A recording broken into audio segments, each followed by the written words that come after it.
Welcome to part 3 of Rocket Science talking to me about different like you. Think about that.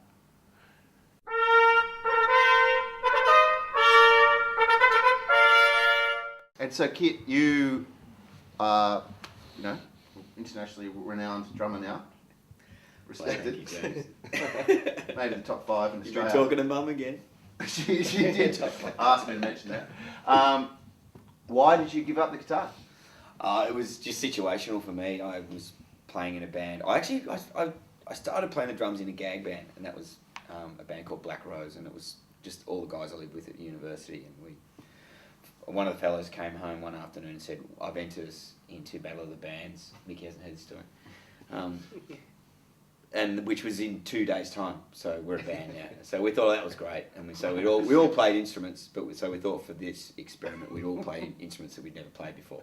Right. That's why I took up the drums, because there was a drum kit in the house, so I'm playing drums. It was the only instrument you weren't competent at the time. Well, I played a little bit of nylon string guitar before then, but yeah, so that's how I took it up. But that was just a gag, that was a joke. And then the band that I was in with my brother, we were playing for a couple of years, and we lost our drummer, and it was called Manic Sway. Manic Sway? Yeah, and we just basically, I took the drums up when he left and sort of that's when I started playing seriously.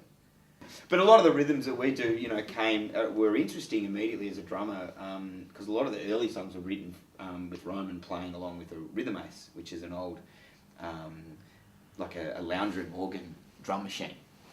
And 70s. Yeah, from the sort of early 70s period, and a lot of the rhythms were written from that, using that as the metronome, and so I tried to appropriate my playing to the sounds of those machines, and so that's what it was. Bossa novas. Yeah. Well, there's an incredible and rhythm to Rocket Science, isn't it? Yeah. Like every song swings in some way or the other. It's very rarely, in fact, probably Psyche Man is one of the most direct songs, like the garage style, to use that. Yeah, well, that was written to the beat of No Fun by the Stooges. Is that right? Yeah. So it is. Jukebox Junkie, that's another Gray Tucker number. Yeah. What did I do? You were with me when I was writing it. You Make cups of tea. you begged him for a percentage of the publishing, so you got it. What happened? No, you.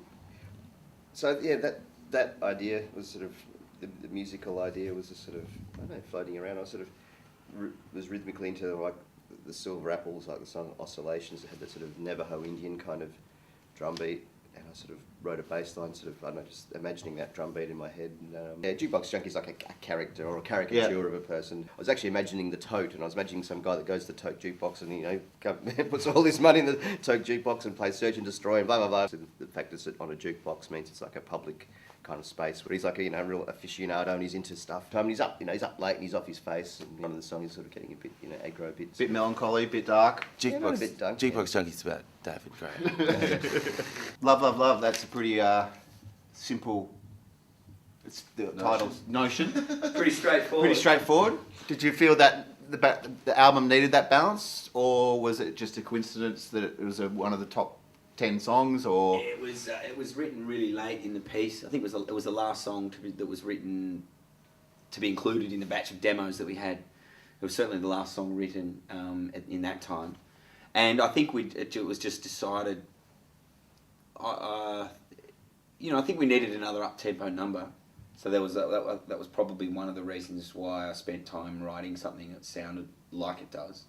And I think we needed to create something that would just be an unbridled show of passion, very straight ahead, simplistic, but hopefully the beauty is in its simplicity, and just sort of to try and tie the record up in some way that has a really a positive kind of unbridled scream of love and passion.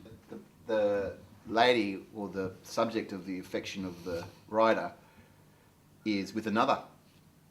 Yes. Well, I think Do explain. Discuss. 20 words. Yeah.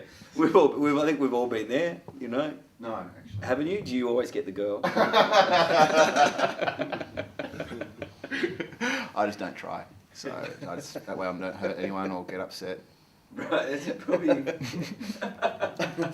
Speaking of feelings, the last song, Alive, is a message of love. Is it a simple, it seems to be, from reading lyrics, a simple gratitude of being alive, hence the title. Is that right, Roman?